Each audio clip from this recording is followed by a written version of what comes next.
Good evening साथियों, आप सभी का स्वागत है द यूनिवर्सिटी ऑफ मैथमेटिक्स पर। और आज हम लोग एक और टॉपिक को लेके आए हैं जिसका नाम है Dirac equation for free particle, है ना। तो आज हम लोग इसका डेरिवेशन करेंगे, समझेंगे कि Dirac equation for free particle क्या होता है और फ्री पार्टिकल का एक्सप्रेशन क्या निकल के आता है, ठीक है ना। तो हम लोग यहाँ लिखते हैं Dirac equation, Dirac equation of free particle, ठीक है ना।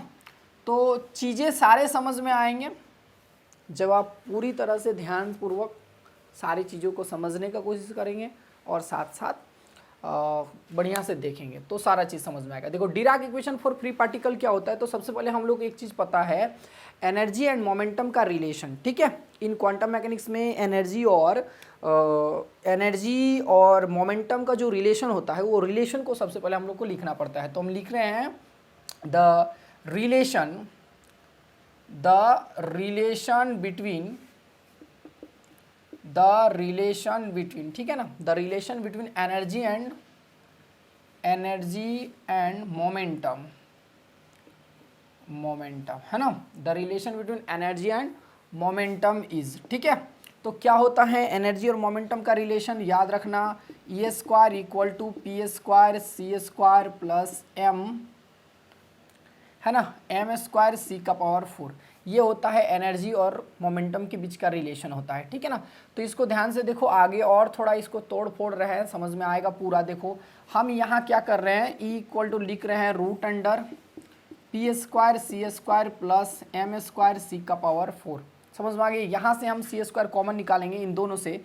तो अगर हम यहाँ से इन दोनों से सी का पावर कॉमन निकालें, रूट अंडर पी स्क्वायर और सी स्क्वायर हम यहाँ से कॉमन निकालना चाहते हैं। तो जैसे हम यहाँ से सी स्क्वायर कॉमन निकालेंगे, ध्यान समझना, तो जैसे हम सी स्क्वायर कॉमन निकालेंगे तो यहाँ होगा पी स्क्वायर प्लस यहाँ तो होगा एम स्क्वायर सी का पावर स्क्वायर, ठीक है ना। ये चीज़ हम क्या निकाले, कॉमन। अच्छा, जब यहाँ रूट लगाए होंगे तो यहाँ प्लस माइनस का साइन हम लोग यूज़ कर सकते हैं कि एनर्जी पॉजिटिव भी होता है नेगेटिव भी होता है। ये हम ऑलरेडी पढ़ा चुके हैं जब हम बात कर रहे थे कैलिन गॉर्डन इक्वेशन का और प्लेन वेव इक्वेशन के बारे में। तभी वहाँ पे बताए थे कि एनर्जी पॉजिटिव भी होता है और नेगेटिव भी निकल के आता है, ठीक है। तो अब यहाँ से बाहर निकालेंगे तो E इक्वल टू हो जाएगा प्लस माइनस सी रूट अंडर पी स्क्वायर और प्लस एम स्क्वायर और सी स्क्वायर। समझ में आ गया। अब E इक्वल टू, फिर देखो आगे करते हैं, E equal to plus minus, इसको हम ऐसे लिख सकते हैं p square plus m square c square का पावर 1/2। समझ में आ गया ना, ये टर्म क्लियर है। आप देखो ध्यान सुनो आगे। अब हम लोग पुट करेंगे एनर्जी और मोमेंटम ऑपरेटर के बारे में। तो एनर्जी और मोमेंटम ऑपरेटर क्या होता है सबको पता ही हो गया होगा अभी तक।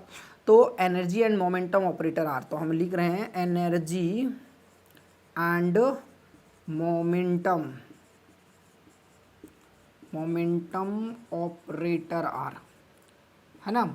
तो एनर्जी एंड मोमेंटम ऑपरेटर क्या होता है, तो एनर्जी ऑपरेटर होता है आई एच कट, याद है i h cut del by del t, इसको करली बाई करली टी भी पढ़ते हैं, ठीक है। और होता है मोमेंटम ऑपरेटर जो होता है पी के जगह, पी इक्वल होता है आई माइनस आई एच कट, है ना, माइनस आई एच कट और डेल, ये होता है मोमेंटम ऑपरेटर, ठीक है। इन दोनों वैल्यू को हम लोग पुट करेंगे, इस वैल्यू को, इसको बोलते हैं equation number 1। Putting this value in equation first, putting this value in equation first. तो जैसे हम इक्वेशन फर्स्ट में पुट करते हैं तो देखते हैं क्या निकल के आता है, फटाफट देखो। तो जैसे हम यहाँ पुट किए तो होगा आई एच कट, ठीक है ना, i h cut del by del t, ठीक है। इसके जगह ये पुट कर दिए और यहाँ इक्वल टू प्लस माइनस, इसके जगह जैसे ही पुट करेंगे तो होगा अंदर में क्या आएगा, देखो यहाँ पे, अच्छा इसको हम ये वाला ब्रैकेट यूज़ कर देते हैं, ठीक है। तो यहाँ होगा माइनस आई एच का डेल्टा और इसका करेंगे होल स्क्वायर, ठीक है ना, इसका करेंगे होल स्क्वायर प्लस यहाँ हो गया एम स्क्वायर और सी स्क्वायर, ठीक है ना, और इसका पावर हो गया 1/2।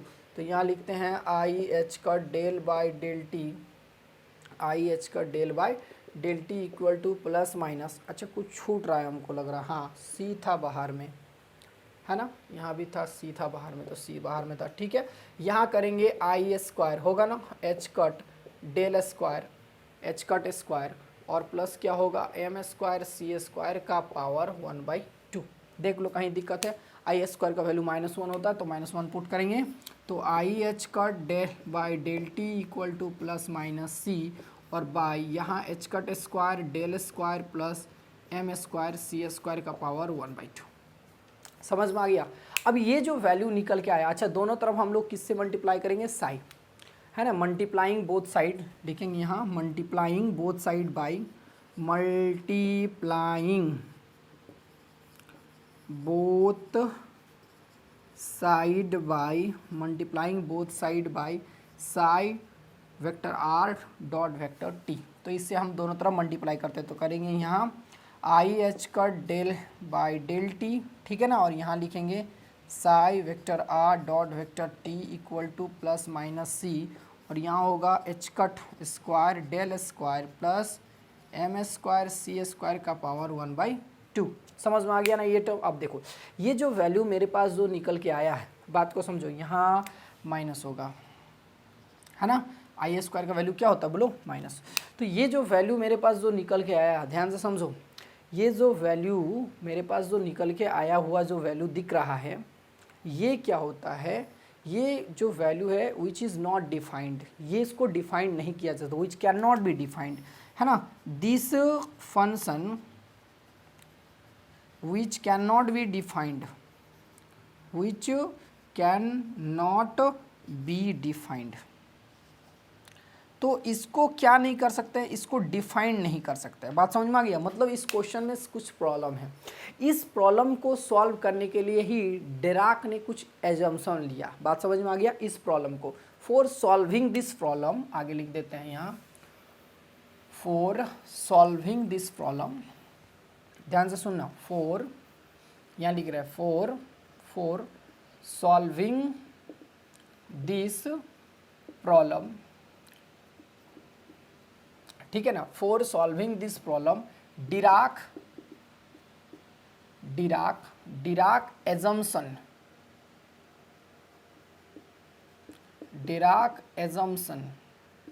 एजम्पशन इज, ठीक है। तो इस प्रॉब्लम को सॉल्व करने के लिए डिराक ने क्या किया, एक एजम्पशन लिया, और एजम्पशन क्या लिया है ध्यान से समझना। उस एजम्पशन का वैल्यू है यहाँ p square plus m square c square equal to, ठीक है ना। इसके जगह पे वो क्या यूज़ करता है, ध्यान से देखना, वो यूज़ करता है vector alpha dot vector p, है ना, dot vector p plus beta m c का स्क्वायर, है ना, बीटा एम सी का क्या होता है बोलो, स्क्वायर। ये एजम्पशन लिया डिराक ने फॉर सॉल्विंग दिस प्रॉब्लम, ठीक है। इस प्रॉब्लम को सॉल्व करने के लिए एजम्पशन लिया, क्या इस एजम्पशन को लिया किसने बोलो, डिराक ने। हम नहीं बोल रहे हैं, ये डिराक बोल रहा है। समझ में आ गया ना कि p square plus m c square की जगह क्या यूज़ करना है, ये यूज़ करना। और बता रहा है कि अल्फ़ा और बीटा जो है, अल्फ़ा और बीटा जो है कोई नंबर नहीं है। Here alpha and beta, here alpha and beta, ठीक है ना, alpha and beta are not a number, ये कोई नंबर नहीं है। तो फिर क्या है, इसको बोला जाता है, ये जो है ये पॉलीस्पिन मैट्रिसेस है, या फिर ये कोई मैट्रिक्स हो सकता है। बात समझ में आ गया, क्या हो सकता है बोलो, मैट्रिसेस हो सकता है। ये नंबर तो बिल्कुल भी नहीं है। जब ये अगर नंबर नहीं है तो ये क्या होगा, वी नो दैट पॉलीस्पिन मैट्रिसेस, है ना, वी नो दैट पॉलीस्पिन मैट्रिसेस। अच्छा, इसमें ना अल्फा और बीटा का जब वैल्यू निकालते हैं, या फिर जब इसको और सॉल्व करते तो वैल्यू निकल के आता है कि जब स्क्वायर वाला जो फंक्शन आता है अल्फा स्क्वायर, ये जो है यूनिट मैट्रिसेस होता है, या फिर इसका वैल्यू यूनिटी होता है। मतलब ये कोई नंबर नहीं है, उससे डिफाइंड हो जाता है। बात समझ में आ रहा है। जब ये नंबर नहीं है तो क्या होगा, कोई मैट्रिसेस है, ठीक है ना। इसको हम लोग जो वी नो दैट पॉलीस्पिन मैट्रिसेस, तो हमको पता है पॉलीस्पिन मैट्रिसेस के बारे में, पॉलीस्पिन मैट्रिसेस मतलब ये नंबर नहीं है तो कोई क्या होगा बोलो, मैट्रिसेस होगा। समझ में आ गया ना। अब ध्यान रखना, आगे बस इसको सॉल्व करना है, बस इसको उठा करके पुट कर देना है कहाँ, इस इक्वेशन में पुट कर देना है, इक्वेशन नंबर फर्स्ट। क्योंकि जब इसी के इक्वेशन के जगह हम ये सब पुट किए थे, ये सॉल्व किए थे, तो इसमें कुछ प्रॉब्लम आया, इस प्रॉब्लम को डिफाइन नहीं कर सकते हैं। इसको जब डिफाइन नहीं कर सकते तो हम लोग क्या यूज़ करेंगे, इसके जगह डिराक एजम्पशन यूज़ करेंगे। डिराक एजम्पशन ये था, और इसको हम उठा के यहाँ क्या कर देंगे, बोले पुट कर देंगे। Putting this value in equation first and solve it, खत्म। ठीक है ना। अब इसको हम क्या करते हैं, पुट करते हैं। Putting this value in equation first, putting this value in equation first. तो जैसे हम इक्वेशन फर्स्ट में क्या करते हैं, बोलो इसको पुट करते हैं, तो ये रहा हमारा इक्वेशन फर्स्ट, सामने में ही नज़र आ रहा है। तो ई इक्वल टू लिखेंगे, बोलो प्लस माइनस सी, और यहाँ पी स्क्वायर इसके जगह ना, तो इसके जगह हमको पुट करना है ये टर्म। जैसे ये टर्म पुट करेंगे तो देखो क्या निकल के आता है। ठीक है ना। इसके जगह लिखेंगे अल्फा डॉट वेक्टर पी, अरे बोलो हाँ या ना, डॉट वेक्टर पी,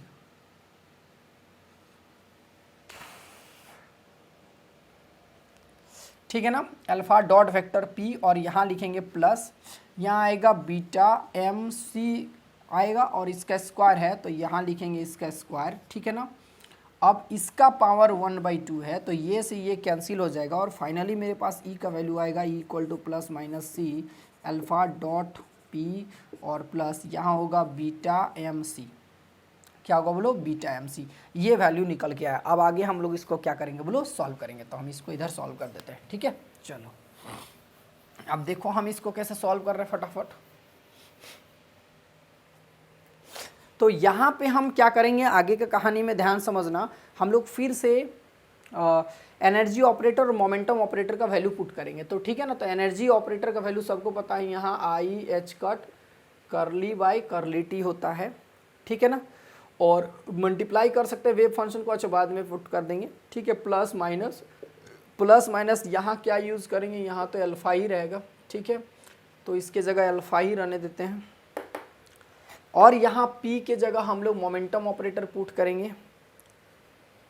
तो आई एच कट होगा ना, आई एच कट डेल आता है ना, i h cut del minus होता है, तो minus i h cut del. ठीक है, minus i h cut del इसके जगह, और प्लस ये तो हो गया प्लस, उसके बाद क्या लिखेंगे बोलो, beta m C.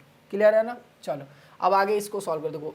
I h cut del by del t, और यहाँ सी था, इसको भूलने का कैसे, इसको भूलना बिल्कुल भी नहीं है, है ना। अब आगे देखो, यहाँ हम लोग इक्वल टू करते हैं, प्लस माइनस सी था, और यहाँ क्या करेंगे अल्फ़ा, वेरी गुड। तो अल्फ़ा यहाँ क्या करते हैं, इसको सी को मल्टीप्लाई कर देते हैं। सी को जैसे मल्टीप्लाई करेंगे, है ना, तो सी को इसमें मल्टीप्लाई करो, तो सी को मल्टीप्लाई करेंगे तो पहले लिखते हैं माइनस आई एच कट, और सी को यहाँ मल्टीप्लाई कर देते हैं, तो यहाँ लिख देते हैं बोलो सी, फिर आएगा अल्फ़ा, ठीक है ना, और डॉट डेल। ठीक है, और प्लस इसको इससे मल्टीप्लाई करेंगे तो बीटा एम सी स्क्वायर। ठीक है ना। अच्छा, अल्फा डॉट डेल का वैल्यू पता है, नहीं पता तो हम बता देते हैं। देखो, तो अल्फा का वैल्यू होता है alpha x i hat plus alpha Y j hat plus alpha Z के हैट। समझ में आ गया। और डेल का वैल्यू होता है del equal to the del by del x i hat plus बोलो del by del y j hat और plus del by del z के हैट। समझ में आ गया। इन दोनों का जब डॉट निकालेंगे अल्फा डॉट, देखो अल्फा डॉट डेल, तो इसका वैल्यू क्या निकल के आएगा, यहाँ आएगा alpha x del by del x plus alpha y del by del y और plus alpha z del by del z. समझ में आ गया ना। और इस वैल्यू को हम उठा करके यहाँ पुट कर सकते हैं। समझ में आ गया ना। तो यहाँ पे हम इस वैल्यू को पुट कर रहे हैं, तो इसीलिए नाव करके आगे बढ़ते हैं। अब नाव करके यहाँ लिख रहे हैं माइनस नहीं, i h cut del by del t equal to minus i h cut सी।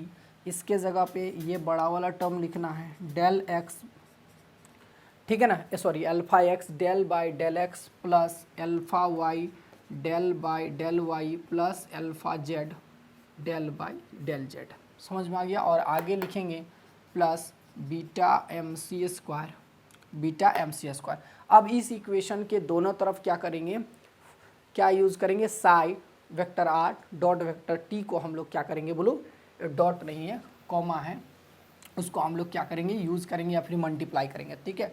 तो मल्टीप्लाइंग बोथ साइड,